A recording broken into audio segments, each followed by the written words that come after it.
Hi viewers, welcome back to my channel.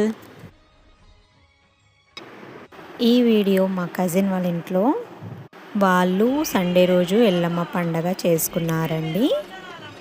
First time Yellamma పండగ చేసుకుంటున్నారు. So చాలా బాగా చేశారండి. వీళ్ళిద్దరూ తోటి కోడళ్ళు. ఫస్ట్ ఎల్లమ్మకి బోనాలు చేస్తున్నారు, బోనాలు ప్రిపేర్ చేస్తున్నారు. ఎల్లమ్మకు బోనాలు చేసి ఎల్లమ్మని మంచిగా పెట్టాక ఇంకా వీళ్ళిద్దరూ బియ్యం పోసుకుంటున్నారనమాట. ఇంకా మా మమ్మీ వాళ్ళు, అత్తమ్మ వాళ్ళు బియ్యంని ప్రిపేర్ చేస్తున్నారు పోయడానికి. ఫస్ట్ వాళ్ళ అక్క పోసుకుంది, వాళ్ళకి ఇద్దరు పిల్లలండి. ఫస్ట్ వీళ్ళు పోసుకున్నారు, వీళ్ళ మమ్మీ వాళ్ళ డాడీ వాళ్ళకి బట్టలు పెట్టి మంచిగా బియ్యం పోసారు. నెక్స్ట్ ఇంకా మా చెల్లి కూడా పోసుకుంది. వాళ్ళకు కూడా సేమ్ ప్రాసెస్, బట్టలు పెట్టాక బియ్యం పోసుకున్నారు మంచిగా చక్కగా.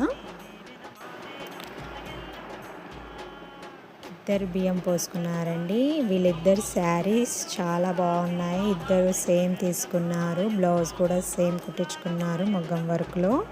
చాలా బాగా నచ్చింది నాకైతే. ఇంకా బియ్యం పోసుకున్నాక మంగళారతి ఇస్తారు కదా, మంగళారతి ఇచ్చేసారు అందరూ. ఇంకా ఎల్లమ్మకి పూజ చేసి యాటను కోసి ఇంకా ఉప్పలమ్మ పండుగ కూడా ఇంక్లూడ్ చేశారనమాట. ఉప్పలమ్మను కూడా ఫస్ట్ టైం పెట్టుకున్నారు.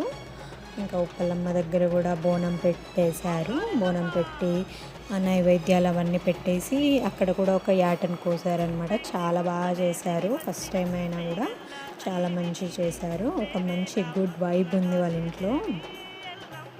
ఇంకా మా కజిన్స్ వచ్చారు కదా, ఇంకా మంచిగా వాళ్ళతో టైం స్పెండ్ చేసి కొన్ని రీల్స్ చేసి మంచిగా టైం పాస్ చేసామండి. అక్కడ చాలా మంచిగా అనిపించింది. ఎందుకో అంతా అమ్మవారి మహిమ. మొత్తం అయిపోయే వరకు నైట్ 7 అరౌండ్ అలా అయిపోయింది. మేము ఇంకా అప్పుడే తిన్నాము. ఇంకా ఎల్లమ్మ పండగ చేసే వాళ్ళు కూడా వచ్చారనమాట. వాళ్ళు పొద్దున్నే వచ్చారు. ఎప్పుడో వాళ్ళు చాలా అంటే చాలా బాగా జరిపించారు వీళ్ళతోటి. ఇంకా పూజ అంతా కంప్లీట్ అయ్యాక ఎల్లమ్మ దేవత వస్తుంది కదా, అలా ఆయన మీదికి వచ్చిందనమాట. అందరూ కొన్ని వాళ్ళ ప్రాబ్లమ్స్ని దేవుడి ముందు పెట్టి అడుగుతున్నారు.